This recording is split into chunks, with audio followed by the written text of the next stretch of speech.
grâce. Nous reconnaissons que tu es Dieu. Nous reconnaissons que tu es grand. Nous reconnaissons que tu es juste. Nous reconnaissons que tu es excellent. Nous reconnaissons qu'il n'y a pas ton semblable. Nous reconnaissons que c'est toi qui ouvre les portes devant nous. Nous reconnaissons que c'est toi qui bénis. Nous reconnaissons que c'est toi qui élève. Nous reconnaissons que c'est toi qui abaisse. Nous reconnaissons que c'est toi qui es juste. Nous reconnaissons, alléluia, que c'est toi qui transforme les situations. Nous reconnaissons que ta bonté coule jusqu'au nu. Nous reconnaissons que tu es Dieu. Nous reconnaissons que c'est toi qui nous donne le souffle de vie. Nous reconnaissons que c'est toi qui tiens le monde entier dans ta main. Nous reconnaissons, alléluia, qu'au-dessus de toi, il n'y a aucune autre divinité. Et c'est à toi que nous nous adressons en tant que Père, en tant que celui-là qui nous a aimés, celui qui a donné son Fils Jésus-Christ. Oh, alléluia, au nom duquel tout genou fléchit et toute langue confesse que tu es Dieu. Alléluia, que ton nom soit loué, que ton nom soit exalté, que ton nom soit magnifié, que ton nom soit instauré sur la terre, que ton nom, alléluia, que ton règne soit manifesté au milieu de nous. Gloire et louange à toi qui siège dans l'assemblée des saints. Gloire et louange à toi qui siège, qui est assis sur le trône et dont les 24 vieillards se prosternent en criant Saint, Saint, Saint est l'Éternel Dieu des armées. Alléluia, ton nom soit élevé, ton nom soit magnifié, ton nom soit glorifié, ton nom soit juste, juste béni d'âge en âge et d'éternité en éternité. Au nom de Jésus-Christ, alléluia. Nous ne nous lasserons pas de t'aimer, nous ne nous lasserons pas de te prêcher, nous ne nous lasserons pas de nous tenir pour toi, pour la vérité. Nous ne lasserons pas de te choisir dans l'épreuve. Nous te choisissons, alléluia, dans la joie. Nous te choisissons encore. Alléluia. Rejeté, nous te choisissons. Dans la peine, nous te choisissons. Abattu, nous te choisissons. Peu importe les vents qui soufflent, nous te choisissons toujours. Car tu es Dieu dans toutes les circonstances de nos vies. Tu es Dieu et tu demeures Dieu. Et nul ne se tient au-devant de toi. Sois Dieu dans nos vies. Sois Dieu dans nos familles. Sois Dieu sur la terre. Sois Dieu dans nos maisons. Sois Dieu sur ce pays. Au nom de Jésus-Christ. Alléluia. Sois célébré. Sans toi aimé par nous. Car nous t'aimons véritablement. Même dans notre faiblesse. Nous t'aimons Seigneur. Car tu n'as pas de semblable. À ton nom la gloire. À ton nom la magnificence. À ton nom l'honneur. À ton nom car tu règnes d'âge en âge. Tu mérites notre louange. Au nom de Jésus-Christ. Alléluia. Alléluia. Alléluia. Alléluia. Gloire à toi, Papa. Alléluia. Alléluia. C'est lui-là qui peut nous chérir. Pas comme la chair chérie. Pas comme la chair et le sang chéri. Alléluia. C'est lui-là qui peut nous châtier pour un petit moment. À toi la gloire, Seigneur. Alléluia. Nous t'aimons, Seigneur. Alléluia. Alléluia. Amen. Gloire et louange à toi, Papa. Au nom de Jésus-Christ. Amen. Amen. Soyez bénis au nom de Jésus. Amen. Sentez-vous aimé par le Seigneur. Sentez-vous béni par le Seigneur. Sentez-vous choisi par le Seigneur. Sentez-vous, alléluia, enfant de Dieu. Parce que vous l'êtes. Pas parce que les circonstances font un genre. Mais vous l'êtes. Parce qu'il a déclaré que vous l'êtes. Et il dit que quand vous naissez en lui, vous ne naissez pas de la chair et du sang, mais vous naissez de lui en esprit. Alléluia. Que son nom soit célébré. Aujourd'hui, nous aimons parler de quelque chose. En début d'année, les gens installent de nouveaux programmes, installent de nouvelles résolutions, installent de nouvelles habitudes, font une pléthore de planification et de projets. Mais en ce qui nous concerne, nous voulons faire une planification avec toi. Nous voulons entrer en alliance avec toi. Nous voulons commencer une nouvelle chose avec toi. Nous voulons commencer, alléluia, quelque chose de magnifique qui va nous accompagner durant toute cette année. Nous l'avons fait par le passé, mais nous voulons le faire autrement en cette année. Alléluia. Tu peux dire à quelqu'un le lieu secret. Alléluia. Amen. Le lieu secret. Amen. Un lieu où toi et Dieu vous connaissez. Amen. La Bible nous dit, quand nous regardons dans la conception hébraïque, selon les écrits hébreux, ils appellent ça Séter. Séter qui veut dire lieu caché, lieu de refuge, lieu de protection. Amen. Mais quand nous regardons, quand les Grecs parlaient du lieu secret, Ils utilisent un autre terme qu'ils appellent kuptos, et ça veut dire à peu près la même chose. Ça veut dire secret caché. Alléluia. Maintenant, quand nous allons voir la définition même du mot secret, c'est quoi? Le secret, généralement, c'est quelque chose qui n'est pas connu, qui n'a pas été révélé encore, qui existe, mais qui est caché à notre connaissance, qui est caché à notre perception, qui est caché à nos regards. Alléluia. Je vais nous inviter à ouvrir nos Bibles. Amen. Dans Matthieu, au chapitre 6, nous allons lire le verset 6. Amen. Je vais inviter notre bien-aimé Daphné de nous lire ce passage-là. Matthieu 6, verset 6. Amen. Amen. Je lis au nom de Jésus. Amen. Il est écrit, mais quand tu pries, entre dans ta chambre, ferme ta porte et prie ton Père qui est là dans le lieu secret, et ton Père qui voit dans le secret te le rendra. Alléluia. Il parle d'un moment particulier. Un moment où tu veux parler à Dieu. Un moment où tu veux t'adresser à Dieu. Un moment où tu veux quitter le bruit de ce monde. Tu veux quitter tes raisonnements. Tu veux quitter ta manière de faire. Tu veux quitter les choses qui peuvent t'embrouiller. Et tu veux t'adresser au Créateur de l'univers. À celui-là qui tient le monde dans sa main, à celui-là qui a créé toutes choses, qui a créé des planètes et des planètes, à celui-là qui tient la science, la connaissance dans sa main, à celui-là donc quand tu veux parler, on ne lui parle pas dans le désordre, on ne lui parle pas dans la foulée, on ne lui parle pas, on peut lui parler en assemblée, mais ça sera difficile qu'on entende sa voix, mais on a besoin que tous fassent silence. Nos souffrances fassent silence, nos peines fassent silence, tout ce qui nous concerne fasse silence pour lui parler. Alléluia. Mais tu sais, dans le lieu secret, il y a une petite erreur qu'on fait souvent. Quand nous allons là-bas, nous allons pour parler. C'est comme si on a quelqu'un, un grand-père qui est assis là, et il nous écoute seulement, et on parle, et on parle, et on parle. Dans le lieu secret, c'est la conversation. Conversation veut dire qu'il y a un échange de paroles. Tu parles à quelqu'un qui t'écoute et qui te répond. Cette année, nous ne voulons plus aller parler dans le lieu secret, mais nous voulons aller converser. Alléluia. On monte d'un cran. On va aller faire silence et dire, Père, parle. S'il ne parle pas, on l'attend. Alléluia. Jusqu'à ce qu'il dise un mot pour ta vie, un mot pour ta situation, un mot, alléluia, pour son œuvre. Vous savez, nous sommes partis plusieurs fois devant le Père et nous avons parlé de ce qui nous concerne. Nous avons parlé de nos défis, nous avons parlé de nos problèmes. Nous voulons apprendre cette année à partir et lui dire, dis-nous ce qui te concerne. Alléluia. Qu'est-ce que tu veux que je fasse pour toi? Vous savez, les mamans connaissent ça. Quand tu as des enfants à la maison, on a des enfants qui ont des habitudes différentes. On a des enfants qui sont serviables. On a des enfants qui n'aiment pas servir.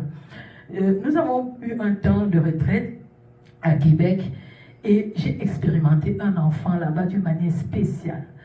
C'est un enfant généralement qui est comme un mis à part pour nous, alléluia. Fait qu'on le regarde, quand on fait nos choses, on n'a pas tendance à lui dire parce que pour nous il est comme un enfant mis à part. Mais j'ai découvert un autre enfant. J'ai découvert un enfant spécial. Un enfant qui était à l'écoute. Un enfant qui demandait, Tata, est-ce que tu as besoin de quelque chose? Cet enfant ne s'exprime pas souvent. Mais je me suis rendu compte que cet enfant nous lit. Il décrypte nos gestes, il décrypte nos actions, il décrypte nos mimiques, il sait lire la fatigue sur ton visage. Et quand cet enfant regardait mon visage, il sentait qu'ici, Tata ne peut rien faire. Et il me disait, Tata, ici, est-ce que tu as besoin que je t'aide? Tata, ici, laisse-moi prendre le relais. Alléluia. Il ne peut pas imaginer, j'étais tellement béni. Je me suis rendu compte que, je suis passé à côté. Pendant longtemps, je suis passé à côté de quelque chose. Dieu avait mis quelqu'un devant moi, mais pendant longtemps, je suis passé à côté. Parce que pour moi, il avait un comportement atypique. Je n'avais pas la perception de ce qu'il était. Donc, nous sommes généralement allés devant Dieu. Cet enfant, pour moi, ses gestes, sa manière de faire m'a permis de voir un peu qui est Dieu pour moi. Dieu est à l'écoute. Dieu est là. Il te regarde. La Bible dit qu'il connaît, avant que tu ne parles, il connaît ce pourquoi tu veux l'entretenir. Donc, pendant que je vais m'asseoir, je dis, je vais venir prier. Dieu connaît tous mes besoins. Par moments, il me parle, il me dit, donne-moi le relais. Sauf que là, je ne suis pas à l'écoute. Je suis concentré dans mes agitations. Je suis concentré. Je vais tellement parler, dire toutes mes blessures, comment j'ai mal, que je passe à côté de la main de Dieu. Je passe à côté de l'instruction de Dieu. Je passe à côté de quelqu'un qui veut m'aider. Je passe à côté de quelqu'un qui veut me soulager. Je passe à côté de ma solution. Mais Dieu est là. Dieu est présent. Dieu veut faire quelque chose. Et cette année, nous ne voulons pas passer à côté. Comme je suis passé pendant longtemps à côté de cet enfant, sans savoir qui il était, sans savoir qui Dieu avait mis à côté de moi, sans savoir, alléluia, la personne et la bénédiction que j'avais. Cette année, je ne passerai pas à côté de Dieu. Est-ce que tu peux dire à quelqu'un, je ne passerai pas à côté de Dieu? Cette année, je vais apprendre à aller m'asseoir et dire, papa, je regarde et je vois que tu as un besoin. Il y a une âme sûrement qui a besoin d'être bénie. Il y a une âme qui a besoin d'être sauvée. Une âme qui a besoin que j'intercède pour quelqu'un. Papa, quel est ton besoin pour cette semaine? Alléluia, dans mon travail. Quel est ton besoin pour cette semaine? Dans ma maison. Quel est ton besoin pour cette semaine? Pour ma nation. Quel est ton besoin pour cette semaine? Pour ton œuvre. Quel est ton besoin pour cette semaine? Pour ton cas. Est-ce la louange? Je suis présente. Est-ce l'évangélisation? Je suis présente. Est-ce simplement tu veux quelqu'un avec qui tu vas causer? Me voici. Cette année, dans le lieu secret, ça se passe. Dans le lieu secret, ça se fait. Dans le lieu secret, j'écoute. Dans le lieu secret, c'est plus moi. C'est plus moi dans le lieu secret. Mais c'est Dieu et rien que Dieu. On a visité le lieu secret pendant longtemps. On est parti dans les retraites spirituelles pendant longtemps. On a créé nos thèmes, on a créé nos nations de fer, on est venu se tenir, on a chanté nos chansons, on a fait nos prières, on a présenté nos besoins, on a entendu des bribes de révélations et nous sommes revenus. Changement. Cette fois, on ne part plus comme ça. Quand on va dans le lieu secret, on attend Père. Vous savez, le secret de la Pentecôte, ils étaient dans le lieu secret. Ils ont parlé, j'ai déjà dit ça.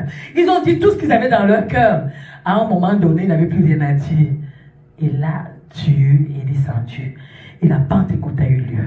Donc nous devons aller dans le lieu secret de manière à ce que la Pentecôte ait lieu. Alléluia. Il y a des révélations. J'ai un témoignage d'un bien-aimé. Vous savez, il dit qu'on ne lui a pas prêché l'évangile.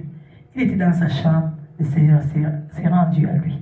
Le Seigneur s'est révélé à lui. Mais il était dans le lieu secret. Il n'avait pas écouté toutes nos prédications, mais il était dans le lieu secret tout simplement. Et le Seigneur s'est révélé. Nous voulons être dans ce lieu secret où le Seigneur se révèle. Pas une fois, pas parce qu'on est venu aujourd'hui, mais qu'il se révèle tout au long de l'année. Nous voulons te vivre autrement. Nous avons donné, nous avons prié, nous avons crié, nous avons fait tout ce qu'on... Ça a donné certains résultats. Nous voulons un autre genre de résultat. Le résultat qui va changer notre caractère. Le résultat qui va faire de nous de nouvelles personnes. Le résultat qui va nous amener à une nouvelle communion. Le résultat que quand on va venir, ça sera comme cet enfant-là qui va regarder, il va dire, je prends le relais ici. Donne-moi ceci. Laisse-moi encore faire ça. Je ne savais pas que Dieu, oh, alléluia, comme cet enfant, pouvait prendre 1, 2, 3, 4, 5, 6, 7, 8, 10, 5, 20 sujets de prière pour moi. Que donne-moi le relais. En fait, j'ai découvert une autre chose. Dans le lieu secret, Dieu prend le relais de tout. Parce que tu as l'habitude de prendre le relais, de commander ta vie. Mais dans le lieu secret, tu apprends à lâcher prise. Tu apprends à laisser tout. Tu apprends que Dieu peut conduire ta vie. Tu apprends ce que c'est que le silence. Tu apprends ce que c'est que l'obéissance. Tu apprends à ce qu'on t'instruise sur ton caractère, sur tes habitudes, sur ce que tu fais qui n'est pas agréable à Dieu dans le lieu secret. Vous savez ce qui était la force de Jésus? Je le disais, mais je te le redis encore aujourd'hui, c'était le lieu secret. C'est là-bas qu'il avait les victoires. Quand il venait, qu'on voyait des grands miracles dans la foule, on ne savait pas d'où il venait la force. Les gens étaient étonnés de voir les choses qu'il faisait. Il avait un secret. Les personnes du lieu secret ont toujours la révélation de la pensée parfaite de Dieu. Les personnes qui vivent dans le secret ont la révélation de la volonté parfaite de Dieu, ont la révélation de l'obéissance, ont la révélation de la pensée de Dieu, s'asseyent dans le conseil de Dieu, ont la parole de Dieu révélée. Les personnes du lieu secret, Alléluia, ne s'agite pas avec la foule. Quand la foule, les personnes du lieu secret sont comme ce prophète anathème, qui vient toujours dire des choses qui ne vont pas avec le groupe, qui ne vont pas avec l'assemblée. Les personnes du lieu secret, alléluia, ne s'agitent pas. Parce qu'ils connaissent exactement la pensée de Dieu en ce qui concerne toutes les situations de leur vie. Alors quand vous vous agitez, ils sont dans le calme, ils sont dans le repos. J'ai une question pour toi, pour bien comprendre. Est-ce que tu vois tous les problèmes qui se passent sur la terre? Est-ce que tu as déjà vu Dieu s'agiter? Est-ce que Dieu est absent? La parole de Dieu nous dit que Dieu est omniprésent. Ça veut dire que pendant que tu vis les problèmes, pendant que nous voyons les agitations, pendant que nous voyons les guerres, pendant que nous voyons les tueries, pendant qu'on s'étonne, c'est comme si Dieu n'existe pas. Comme si quelqu'un peut se lever, il commence à faire le mal comme il veut, et que c'est comme naturel, c'est comme normal, c'est comme s'il y avait une épée qui va le cogner pour lui dire, arrête-toi, attention. Dieu existe. Et si tu étais dans le secret de Dieu, tu allais connaître que la nation qui traverse tel problème en ce moment, voilà l'instruction que Dieu les avait donnée par les prophètes en telle année, par les prophètes en telle autre année, par les enfants de Dieu en telle année. Ils n'ont pas obéi. Et voilà la courbe que prend maintenant. Nous voyons seulement les conséquences. Nous constatons les conséquences. Mais nous n'avons pas le secret pour savoir que voilà où la désobéissance, voilà où la malédiction commence. Voilà ça c'est le résultat de telle chose qui s'est passée. Mais si cette année, avec nous, tu décides de marcher dans le secret, tu ne vas plus te poser les questions du pourquoi des choses. Tu auras le début et tu auras le commencement. Quand tu vas voir, tu pourras dire aux gens, ça c'est la conséquence de telle chose. Et ça sera la pensée exacte de Dieu. Et ça sera la vérité. Parce que tu serais allé prendre dans le secret. Le secret n'est pas un lieu où tu vas aller utiliser Dieu pour venir montrer que tu as la révélation de Dieu et tu donnes les choses aux gens. Non.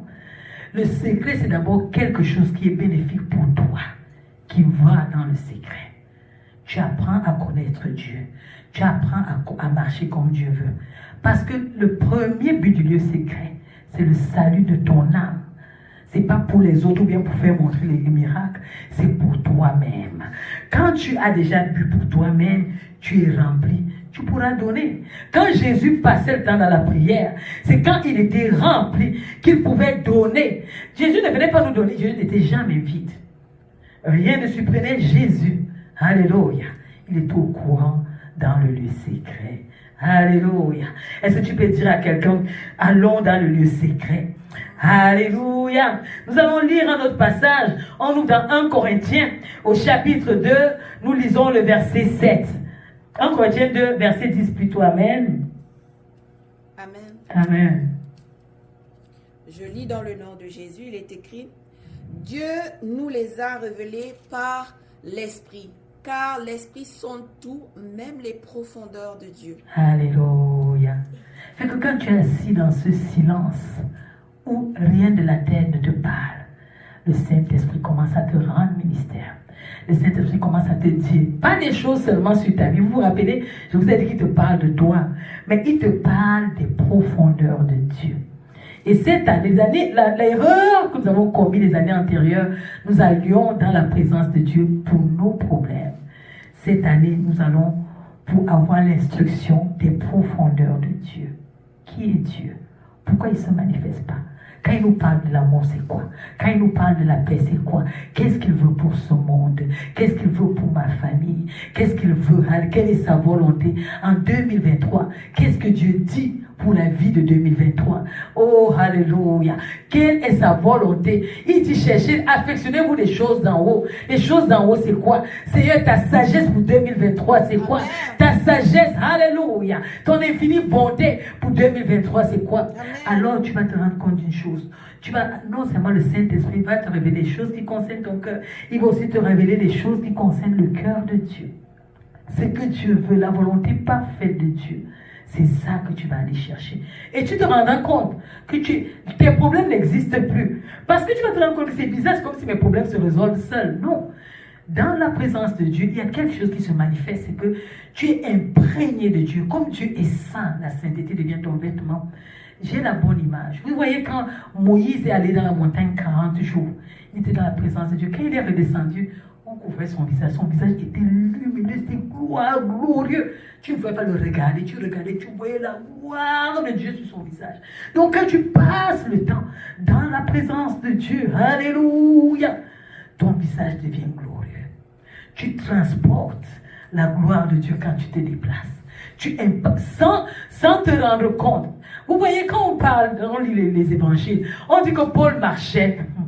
Non, Christ marchait et son ombre guérissait les malades. Il ne priait pas pour les malades. L'ombre guérissait. Il passait tellement le temps dans le lieu secret. La présence de Dieu était tellement forte sur lui que, parce que Dieu est saint, tout ce qui est impur ne résiste pas dans sa présence. La maladie ne résiste pas dans la présence de Dieu.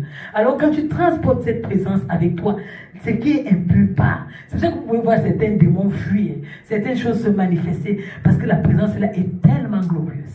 Et cette présence là, on la prend dans le secret, en s'asseyant avec Dieu dans le secret, en nous disposant dans sa présence dans le secret. Ça n'a rien à voir avec le commun des mortels. Tu transportes une telle gloire que, alléluia, les choses anathèmes de ce monde fuient. Et tu verras qu'une certaine catégorie de personnes ne résistent pas à ta présence parce que tu es tellement rempli. C'est vers ça que nous voulons aller cette année. Alléluia. Écoutez, allons dans Daniel 2, verset 22. Daniel chapitre 2, verset 22.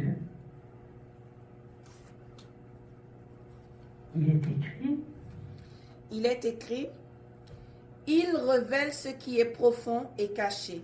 Il connaît ce qui est dans les ténèbres et la lumière demeure avec lui. Alléluia, vous voyez. Donc quand tu es dans cette présence-là, tu ne cherches pas. Dieu te révèle les choses cachées. Dieu te révèle les choses que les hommes ne voient pas. Dieu te révèle les choses, alléluia, qui ne sont pas palpables selon les hommes, alléluia. Et la lumière de Dieu éclaire les ténèbres, éclaire tout ce qui est malsain. C'est pour ça que tu peux arriver à certains endroits, tu ne comprends pas. Quelqu'un te voit, il commence à te détester, il commence à manifester des choses que tu ne comprends pas. Tellement la lumière de Dieu est grande en toi.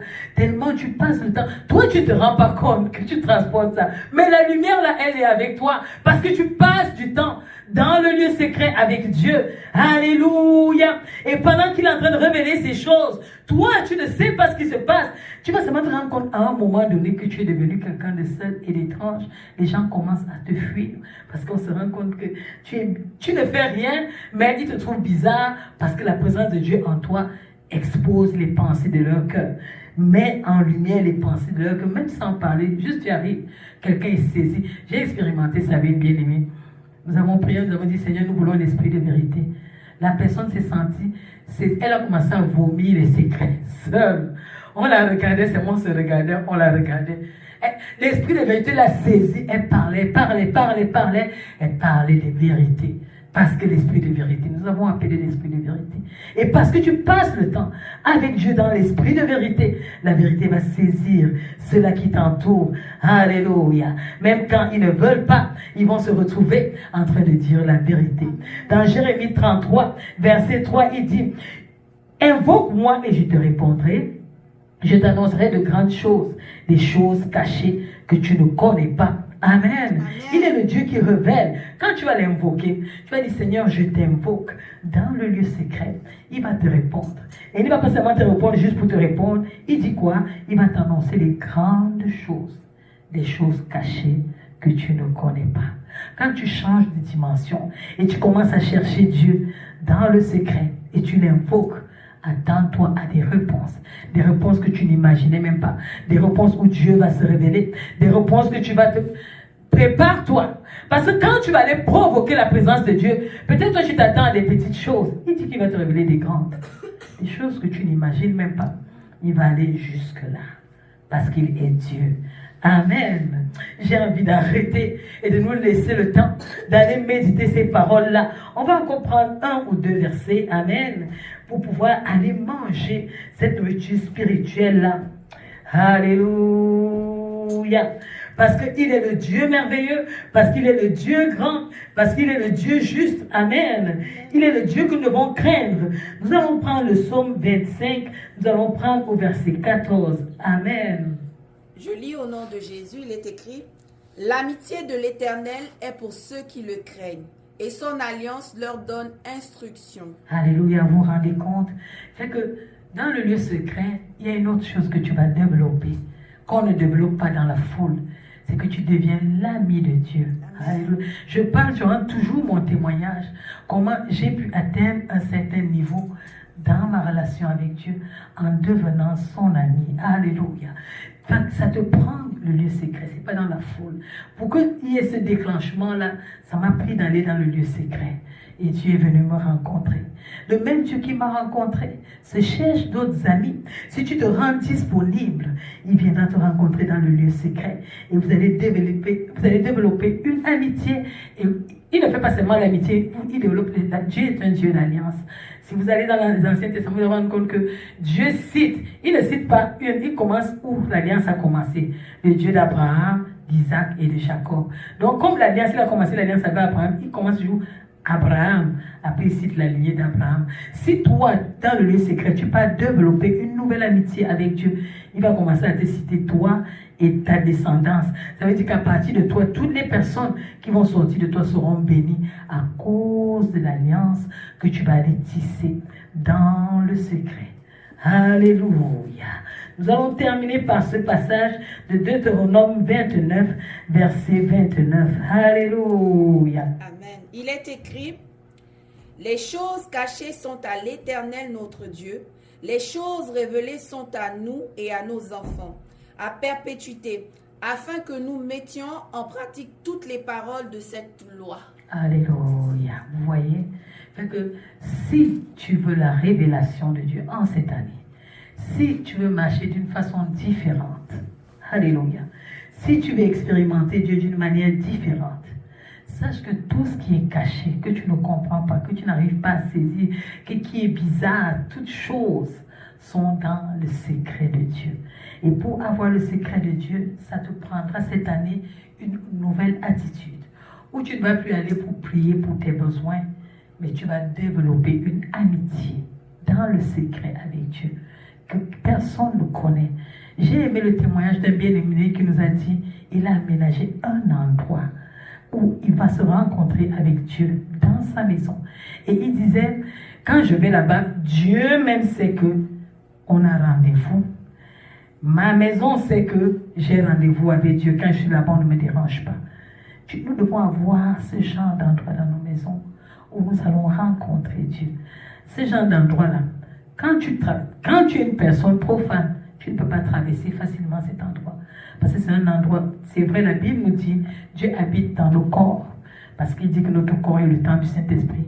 Mais Dieu peut aussi se permettre d'habiter un lieu de rencontre. Si vous lisez dans l'Ancien Testament, chaque endroit où Dieu est venu rencontrer le peuple, on ne jouait pas avec cet endroit-là. Parce que c'était un endroit où Dieu se présentait. Fait que si tu consacres un lieu qui est un lieu secret pour toi, un lieu de rencontre, il faudra prendre soin de ce lieu-là. Et il faudra avoir des rendez-vous, des rencarts. Parce que Dieu est un peu comme notre époux. Alors, comme un époux, tu vas aller rencontrer Dieu. Peut-être d'autres personnes ne comprennent pas la relation époux-épouse parce qu'ils ne sont pas à ce niveau-là. Mais c'est comme une relation d'amitié, nous l'avons lu tout à l'heure, que Dieu développe avec toi. Alléluia. Une relation que tu devras entretenir. Une relation, alléluia, où Dieu devra se manifester. Amen. Cette année, nous commençons une nouvelle année. Nous ne voulons pas prendre des résolutions. S'il y a une résolution, s'il y a un engagement, s'il y a quelque chose que tu peux faire avec Dieu en cette année, développe le lieu secret. Parce que je suis sûr que si tu développes le lieu secret, tu vas être un homme ou une femme de prière. Tu vas être quelqu'un qui va lire la parole de Dieu.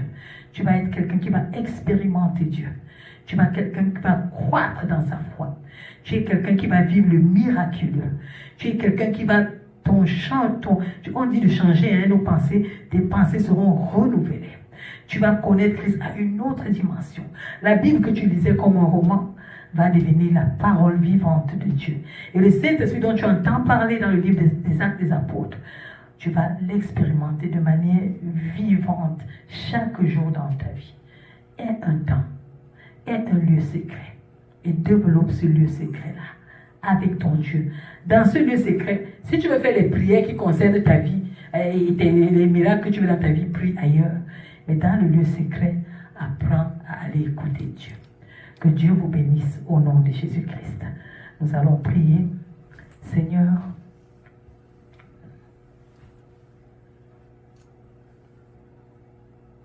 cette année, nous voulons quelque chose de différent. Que toute personne qui m'a écouté, Seigneur, dans ces personnes, si tu peux donner ne serait-ce que 100 personnes, 100 qui ont un lieu secret, Seigneur, c'est que je serai contente de ce message que tu m'as donné. Que chacun d'entre nous développe un lieu secret, un moment secret, un lieu où on ne part pas demander nos choses, un lieu de rencontre avec toi, où il aura des choses, une expérience secrète avec toi. Je ne sais pas, tu connais ces personnes que tu as mis à part et que tu veux utiliser en cette saison, que tu veux visiter, dont tu veux changer l'existence, dont tu veux propulser spirituellement à un autre niveau.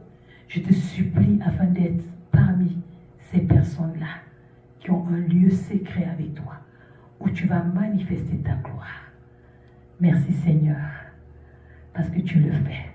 Et nous mangerons le fruit du lieu secret.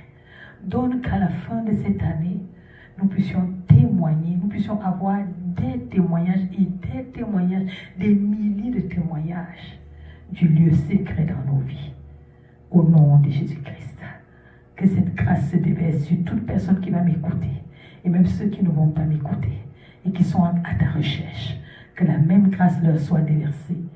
Au nom de Jésus, nous prions pour cette semaine, que cette semaine, nous ayons commencé à partir de ce soir, une relation intime dans le secret avec toi, au nom de Jésus-Christ. Amen. Soyez bénis et bonne année à vous. Et je souhaite que parmi vos souhaits de cette année, le lieu secret soit parmi les plus grands. Au nom de Jésus-Christ. Amen.